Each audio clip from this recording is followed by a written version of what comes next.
welcome to Overdrive AF, the official podcast of Overdrive Fitness. My name is Teddy Gerzon, and I'm joined by Gina Marie Gerzon. What's up? I think I was coming in hot there. I might need to lower my mic a little bit, or just move it away from my face. There we go. Can you hear me? Yeah, I was off the charts. You see it? I see it. Not good. Apologies to all our listeners if you're still listening without me having had blown your eardrums out. So, we're back. We had a little bit of a hiatus. It was unintended, right? Totally. It is, I would say we're wrapping up the season, but it is that flu and cold season, whatever you want to call it. But it's unfortunately we had some people not really being thoughtful or mindful of others that decided to come into the gym sick. Mm-hmm. We've had a lot of new members. So sick that we both lot of new got athletes. sick, and we both rarely get sick. You get sick a lot more rare than I do. It's very probably rare. Once a decade. When we first met, I feel like my immune system was way weaker, and it's gotten better over the last several years. Definitely gotten a lot better. Yeah. But yeah, so we're back. Completely healthy. I would say we both kicked it, whatever we had, In super a couple fast. days, yeah. Definitely wasn't COVID, so we can already rule that out. But it just, we did not feel great. Let's put it that way. To the point where we almost didn't open the gym. Mm-hmm. So for that to happen, that's insane. Yep. But again, we're back. So, winter's high school sports season is starting to wrap up. We're like, as far as basketball, right? People they're approaching the section finals in the next couple days. Semifinal games just got wrapped up. Wrestling, they're on to states, right? Sections were already completed. Mm-hmm. So that's to give you an idea where we are in the sports season. That's where we are. So we're pretty much transitioning now from playoffs of winter sports to the start of spring sports, yep. right? The Mm-hmm. preseason, right? So that'll start pretty much in a week and a half from today, from when this is being filmed, right? So with that being said, we're also approaching that time to where I'm getting a lot of phone calls and texts from people that want to get in shape for the upcoming spring sports season Mm-hmm. in the next 10 days. Like yesterday. That haven't done anything, people that haven't done anything since August, right? So besides maybe play their sport, if they've even been doing that, right? And yeah, they've been practicing, but let's face it, some of them aren't seeing.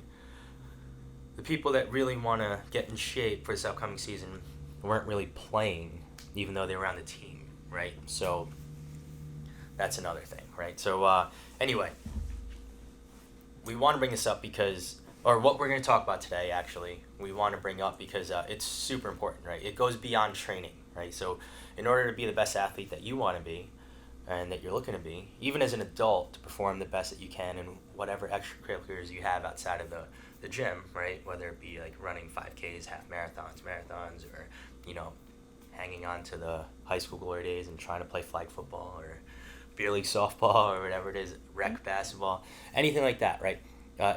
It's more than just working out, right? You have to have the proper combination, which we say over and over and again, of rest, recovery, and nutrition, okay?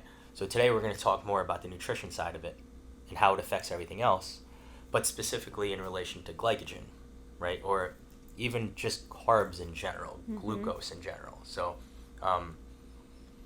that's why, right before this, the camera was turned on, I flipped my hat back around forward instead of Lincoln Hawk style, and showing off the fact that it says "Make carbs great again," right? So, and both our experience, but I can definitely speak from mine. High school athletes, teenage athletes, they just don't eat. They don't eat enough. They don't eat right. It's a combination of both. They work through half the day fasted. Yes. And it's really bad. It's really bad. And then now we're into the age of where everyone is on a travel sports team, and every travel sports team thinks that they're sending everybody to not only D1, but to the league, right? Whatever the highest level is of whatever sport you're playing. And in doing so, they're running their players to the ground, their athletes to the ground, right? They're just grinding them down until they've got nothing left. And then they go to their school sport. So, for instance, we have a lot of lacrosse players here, right? They're balancing their schoolwork. And if you're like, let's say, a sophomore, junior, you know that workload's starting to really get heavier, right, in school.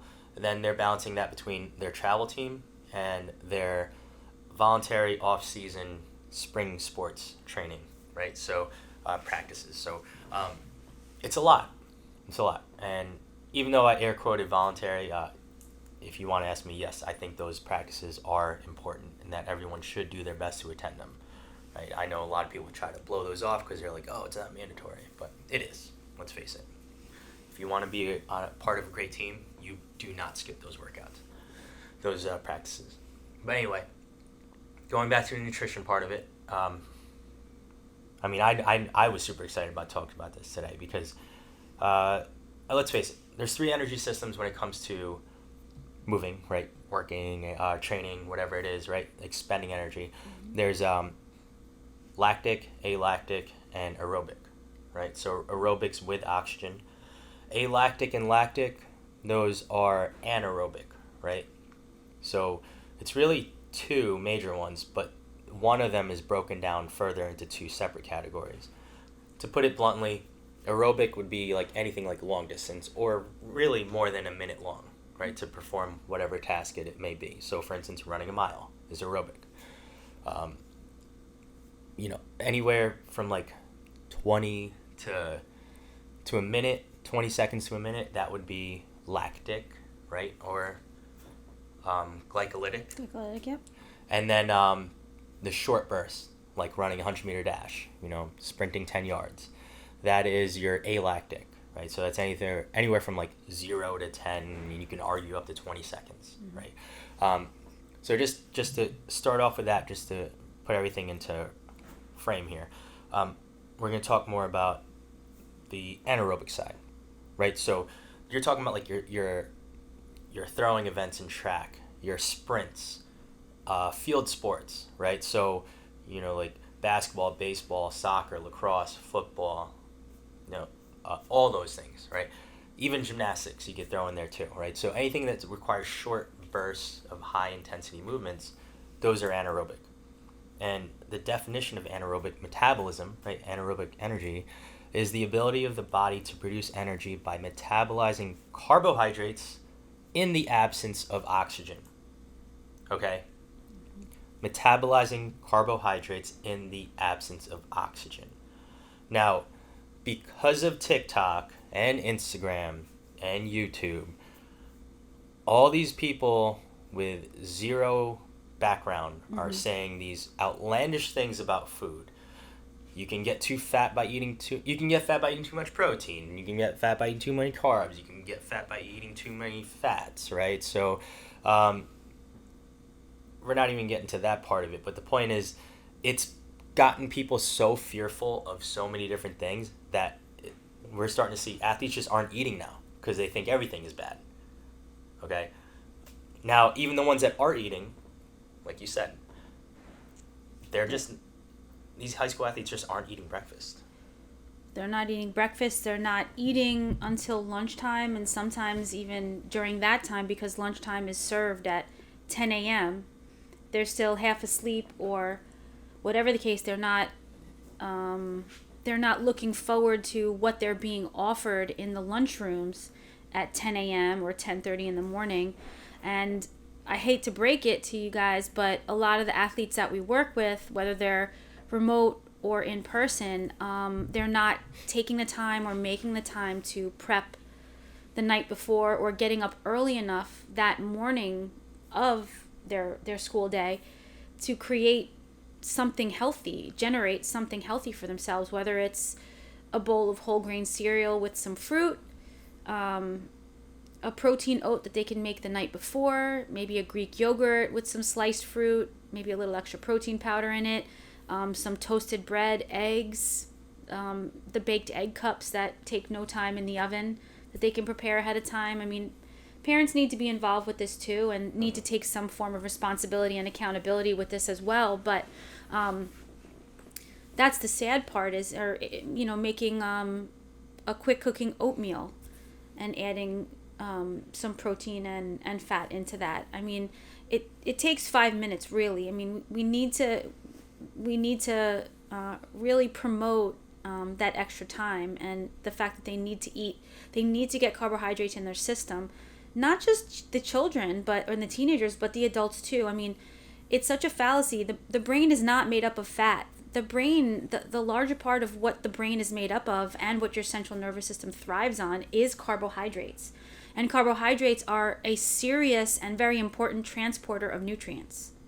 So, and that's fluid too. So hydration, and hydration encapsulates carbohydrates. It encapsulates the nutrients. It encapsulates all of those vitamins and minerals that transport through our blood, through the fluid in our body, through our central nervous system, so our brain and our spinal cord, into the tissues, into the cells of the tissues, and beyond that. So, and our organs.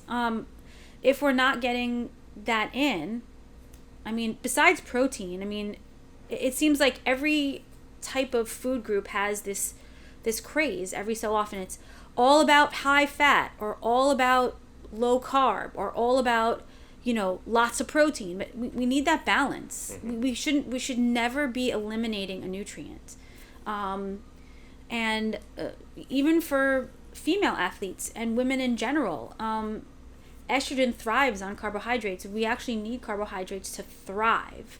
And there's certain receptors in our system, even as female athletes. Male need estrogen too, to a lesser degree, but we thrive. The estrogen actually thrives on carbohydrates, and that's a serious fuel system for us. And estrogen is actually a serious fuel system for females, and it actually helps us to produce explosive power.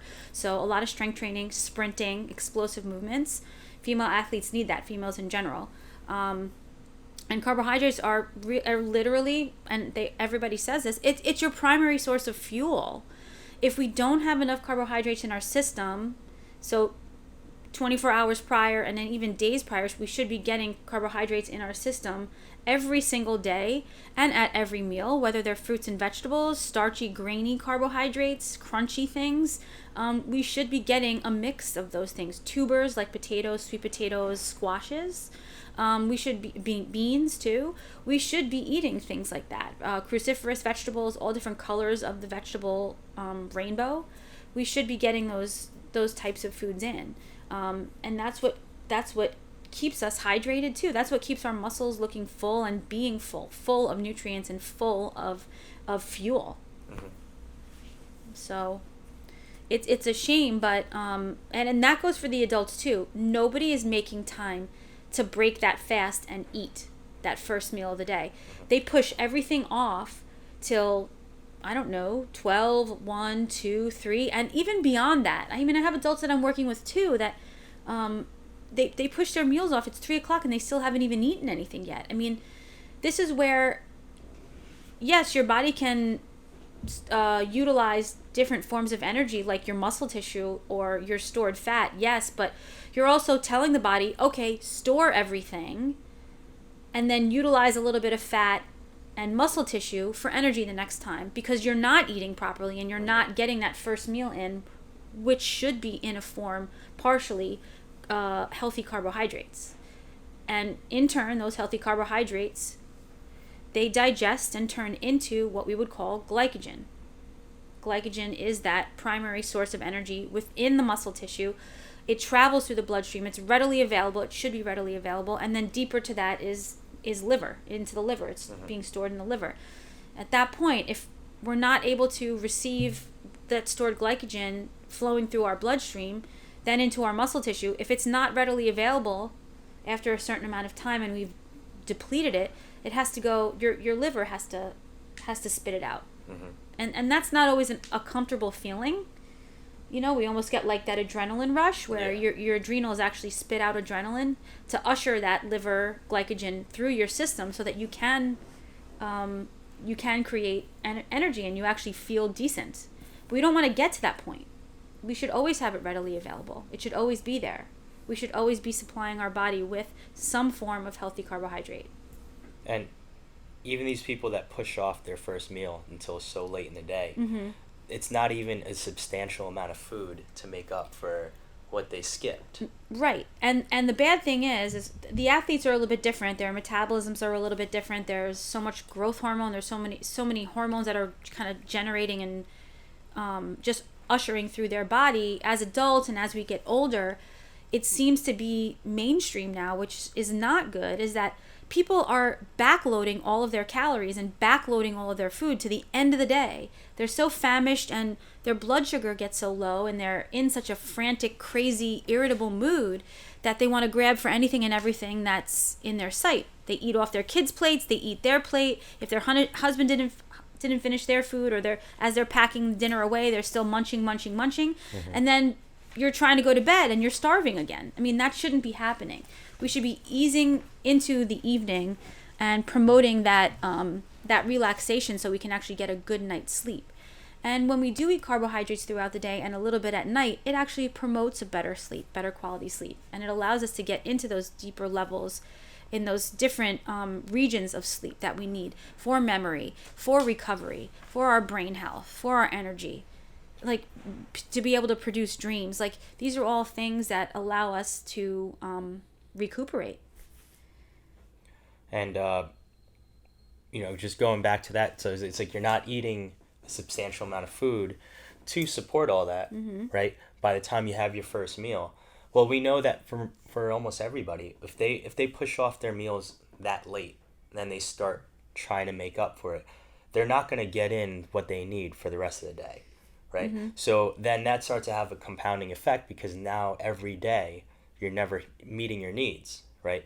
So now you take that high school athlete, doesn't eat enough, right? Definitely not eating enough of everything, but overall just not eating enough. So you can assume they're not getting enough carbs, right? We're talking good carbs, right?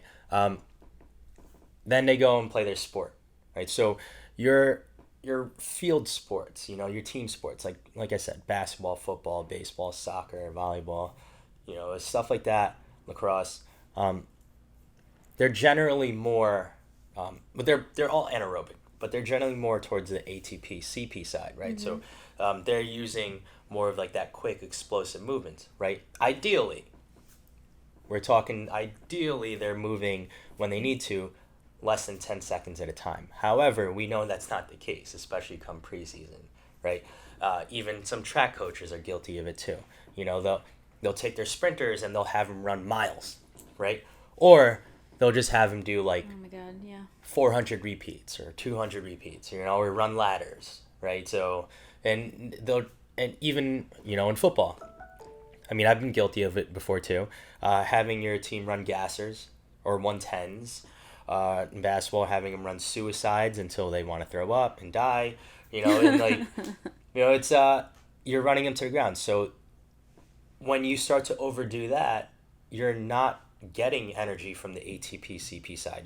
You're now having to rely more on the glycolysis side, the glycolytic side, right? So that is going to require glycogen, right? Which you're not going to get unless you're getting enough carbs. Right, exactly. Right? Exactly. So just to put it into perspective, right, what we're getting at, if we want to talk like numbers-wise, right, why don't you lead it off? So if you're training properly, you're playing your sport, right, there's a certain amount of carbs you should be getting in for your body weight to replenish what you used up.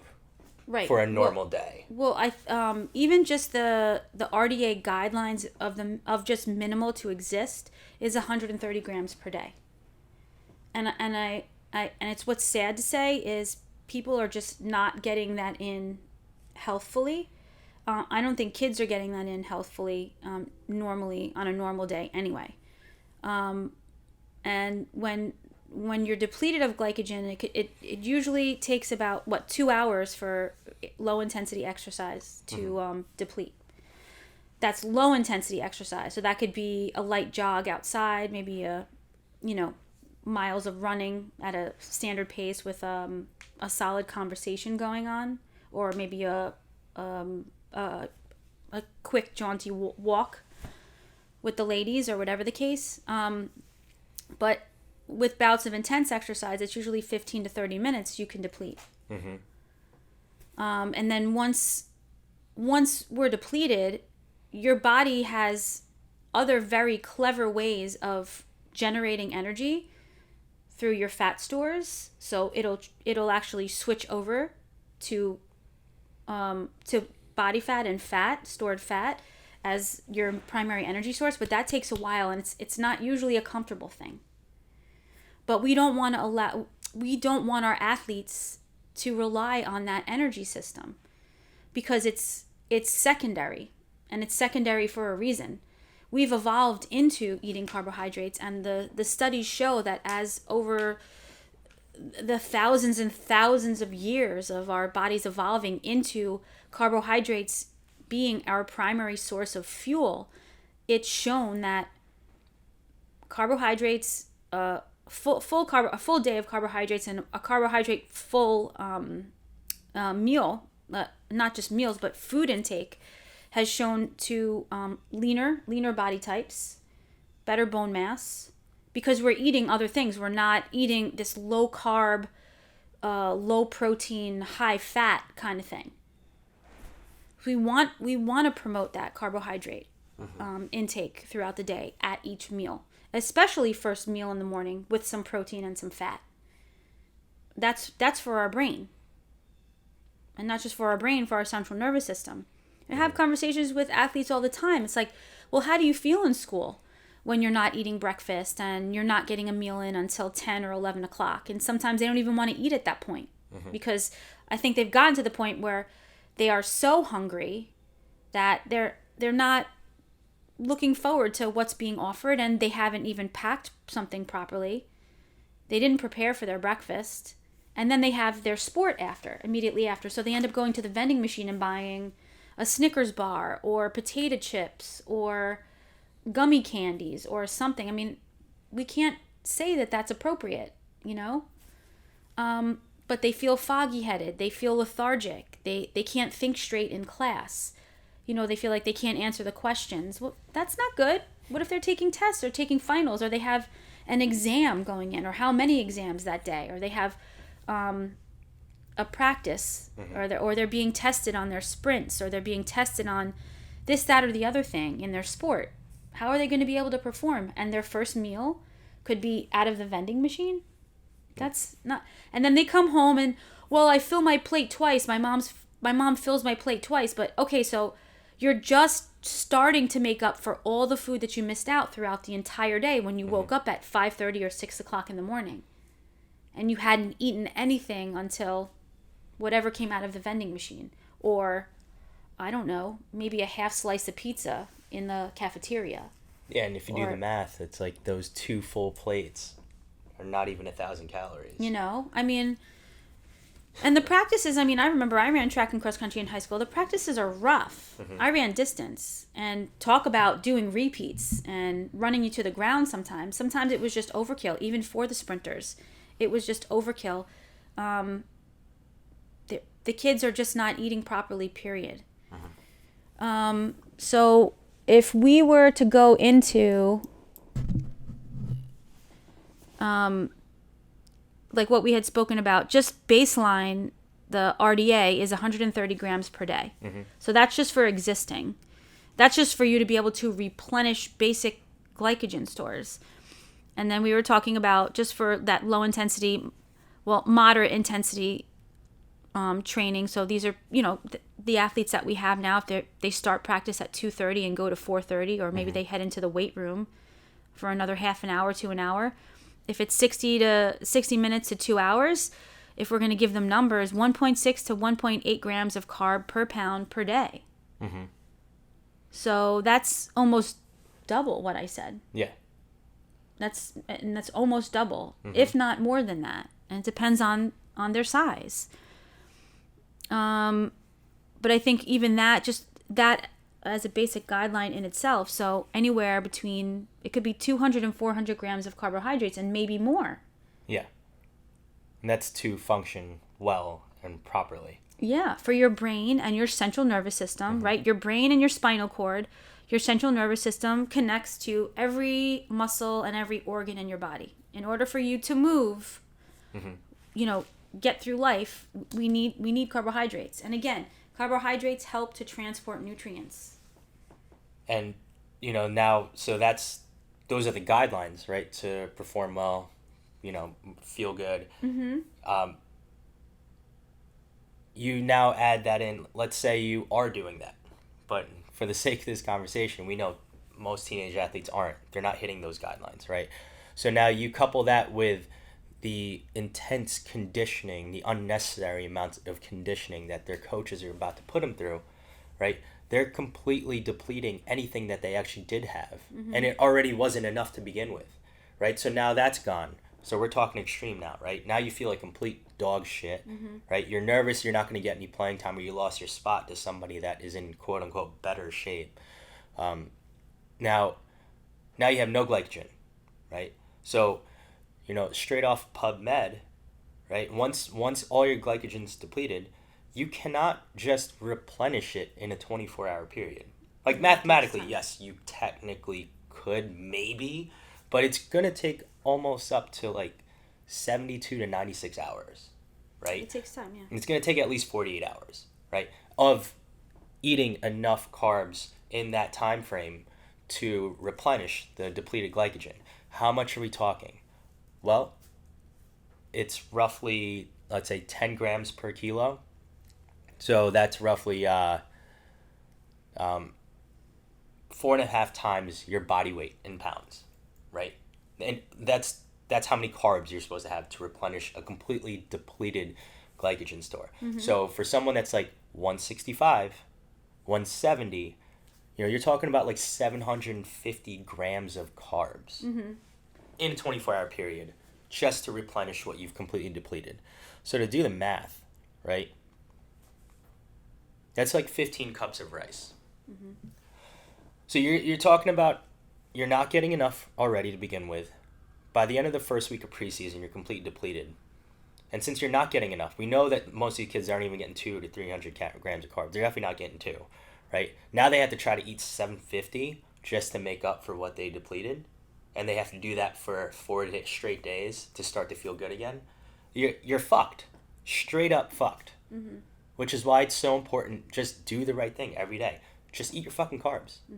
Make carbs great again. What are we talking about? We're not talking about, sugar-laden cereals and, cups of maple syrup on waffles.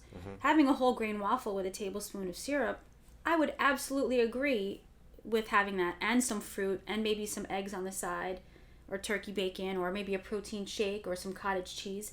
Balance is important, right? Yeah, we always absolutely. Talk about balance. Even if you're going to say, oh, God, sorry. No, it's okay. And even what you were talking about is when I work with some of the athletes, and even our adult athletes who end up running half marathons, they have different races set up. It's what we would call a preloading phase, right? Or your taper week, where you're lowering the intensity, so you're bringing down your mileage, or you're bringing down the amount of training sessions, or the length and duration of your training sessions prior to your event or prior to your races. You're lowering the volume, but you're bringing up the energy source. So you're actually carb loading and energy loading for 3 to 5 days prior, so that you're so full of glycogen and you're so full of energy that all you need are little bouts of restoration every so often throughout your race or your event, because you're already prepared. So that's what your daily carb intake is. It's really maintenance for you. These kids really need to focus on preparing ahead of time, just like we talk to our adults too. It's the same exact thing. Balance is so important. Not just protein forward, but carb forward. Carb forward, like when we talk about fruits and vegetables. So if you're making an omelet, throw some vegetables into your omelet. Have some sliced fruit set up, or a bowl of fruit. Maybe your parents can cut up a nice big batch of fruit that you can each take a portion. And applesauce packets, whole grain breads. Even a little beans and rice with your eggs in the morning. If that's what you like and that's part of your ethnicity and part of your culture, do it. You have to fuel your brain. You feel so much better when you're fueled properly. It's literally what happens when they call it bonking out. When you're racing or you're in your event, and all of a sudden, boom, glycogen is shot. Your body is trying to figure out where to pull other energy from. It's going to pull from muscle tissue. It's going to pull from fat stores, but it's not going to pull in the way that you like. So you end up being super depleted. It takes you a while to repair. It takes you a while to ramp back up again, and everything ends up going to shit. Because you didn't prepare days ahead. You're not maintaining your daily carb intake. You're not creating balance on your plate at each meal. Most likely not eating till noon or later. It's this whole craze too of this intermittent fasting and stuff like that.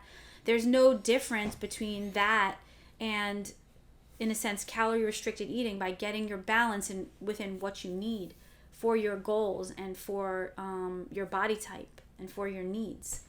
It's about making better choices within the balance of your plate. Never restrict a type of food. Yeah, you shouldn't fear anything like that. It's just crazy. No. But like, even if you want to put it into perspective, let's say 200 grams of carbs for the day, right? So, for instance, we can just go over what I had Monday as far as carbs. So, talking just carbs, not my entire day, right? Breakfast, I had 225 grams of strawberries, so that was like a good amount of strawberries, right? And then there was a little bit of carbs and 2 tablespoons of Nutella that I had in that shake. But right? And now that's balance, right? Yeah, exactly. And it's only 2 tablespoons. Like it's. But people would say, "Oh my God, Nutella! Yeah. What are you eating that for?" It was only not even 14 grams of fat for that one meal, right? Which I didn't even have much fat for the whole day. Lunch, as far as carbs, I had vegetables, right? So we're not really gonna count those, but they do count, right? A cup of rice. Right, so lunch I had almost 60 grams of carbs. Breakfast I had about 55. Right, dinner I had to make up because, believe it or not, a cup of rice at lunch, and then the oatmeal that I forgot to mention, and the strawberries in my breakfast that day, it still wasn't enough. I had to make up by eating another 100 grams of carbs at dinner. So I had a cup of rice. When I added it up, it wasn't enough. So I substituted in addition to the veggies. I mean, it didn't say substitute. I added in a huge piece of Italian bread. 2-ounce piece of Italian bread. That's a big piece, right? So the point is, it's like 200 grams of carbs is actually a good amount of carbs, and even when people tell us they're having a lot, they may have like a cup of rice at lunch and a cup of pasta at dinner. That ain't shit. Like that. And honestly, these athletes, 200 is not even enough. Right? Oh, no. Why am I eating 200? Well, I mean, I'm not that active anymore. So I sit behind a desk for most of the day. I'm not going out and playing sports all day. I'm not running around like crazy. So, I'm eating what I need, right? Would I like to have more? Absolutely, but I don't want to be 300 pounds. So. And you're also making good choices. Like, yes. the 80-20 rule does, I think it's very important psychologically too, in maintaining that balance of your fruits and your vegetables, your starchy carbohydrates, and then getting in. Some people like having something sweet or something crunchy or salty at some point during the day, just to satisfy that psychological aspect of satiation and food and those little triggers that they might have, and that's hormonal response too. Is if we're giving ourselves enough of what we need in a balance, those spikes and falls won't happen. You'll be pretty even keel, and your body will understand when it's hungry. It gives you the signal of when it's hungry. So we should eat when we're hungry. So, anything else to add? To wrap it up, real quickly, right? Your all the different sports that you're going to participate in are going to require carbs as an energy source, right? Or what is going to be pulled from carbs, right? Specifically like glycogen stores, glucose, all that crap, the glycolytic energy system. You're not going to be able to perform well if you're not getting enough of those in, right? And you definitely won't be performing well if you're not getting enough of those in and your coaches are running you to the ground. So, what are the things that you can control? Well, you can't control your coach running you to the ground because that's going to happen, right? But you can control what you're eating, how you're sleeping, stuff like that, right? How you're training. So, those are easiest things to control. Just control them. Just fucking eat more carbs, right? Most people don't even need to know the amount of, like, the number wise, how many grams of carbs they should have a day. Just by us looking at their food log, we know it's not enough. So it's pretty much just like, I mean, for some of the kids, it's, all right, that's what you're eating, fucking double it, right? To be a little extreme, but actually sometimes it's not even extreme. It's exactly what's going on. They're just not eating enough of it. Or they're just waiting too long. They're not making enough time to just create a nice breakfast or something that they can eat on the bus even, or on the car ride to school, or on the walk to school, or whatever. You need to get something substantial in your system that'll hold you for several hours. Pack snacks with you.